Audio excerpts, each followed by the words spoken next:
বাংলাদেশের ইতিহাসে প্রথম সাবেক রাষ্ট্রপতি হিসেবে হুসেইন মোহাম্মদ এরশাদ দুর্নীতির মামলা ও সাজার মুখোমুখি হন। 2000 সালের 20 নভেম্বর এই মামলায় বিচারক তাকে 7 বছরের কারাদণ্ডের রায় দেন। ফলে 2001 সালের নির্বাচনে অংশ নিতে পারেননি তিনি। এরপর এরশাদের আপিলের পরিপ্রেক্ষিতে হাইকোর্ট সাজা কমিয়ে 5 বছর করেন এবং 55 কোটি টাকা জরিমানা করা হয়। ওই রায় বাংলাদেশের রাজনৈতিক ও আইন অঙ্গনে একটি ঐতিহাসিক নজির সৃষ্টি করে। সেই তালিকায় যুক্ত হচ্ছে বাংলাদেশের আরও এক রাষ্ট্রপতির নাম। পারফেক্ট ব্লেন্ডের ফ্রেশ মশলা, ভালোবাসার স্বাদ অটুট থাক। সাবেক রাষ্ট্রপতি আব্দুল হামিদের বিরুদ্ধে নিজ আবাসিক এলাকা সাজসজ্জা ও সৌন্দর্য বর্ধনের নামে রাষ্ট্রের বিপুল পরিমাণ অর্থ ক্ষতির অভিযোগ উঠেছে। অভিযোগের সত্যতা যাচাই শেষে তা আমলে নিয়ে অনুসন্ধানের সিদ্ধান্ত নিয়েছে দুর্নীতি দমন কমিশন বা দুদক। অভিযোগে বলা হয়েছে, ক্ষমতার অপব্যবহার করে তিনি প্রায় 24 কোটি টাকা ক্ষতি সাধন করেছেন এবং অবৈধ সম্পদ অর্জন করেছেন। বাংলাদেশের ইতিহাসে সাবেক রাষ্ট্রপতি হিসেবে দুর্নীতির অভিযোগে রাষ্ট্রীয় তদন্তকারী সংস্থাটির মুখোমুখি হওয়া দ্বিতীয় ব্যক্তি হলেন আব্দুল হামিদ। দুদক সূত্রে জানা গেছে, এই অভিযোগের ভিত্তিতে এরই মধ্যে অনুসন্ধান টিম কাজ শুরু করেছে।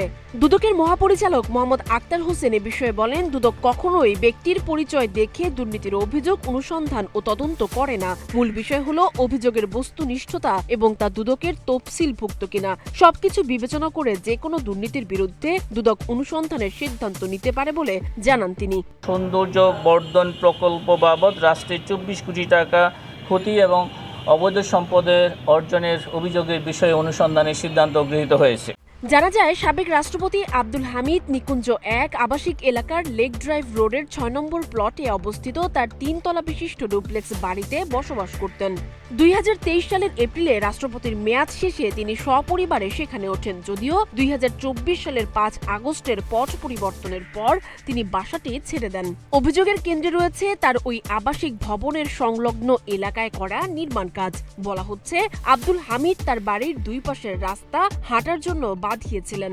নান্দনিক ডিজাইনে তৈরি ডেক, ঝুলন্ত ব্রিজ এবং খাল সংলগ্ন রাস্তায় অত্যাধুনিক ল্যাম্পপোস্ট স্থাপন করা হয়, যা মূলত তার সুবিধার কথা মাথায় রেখে করা হয়েছিল।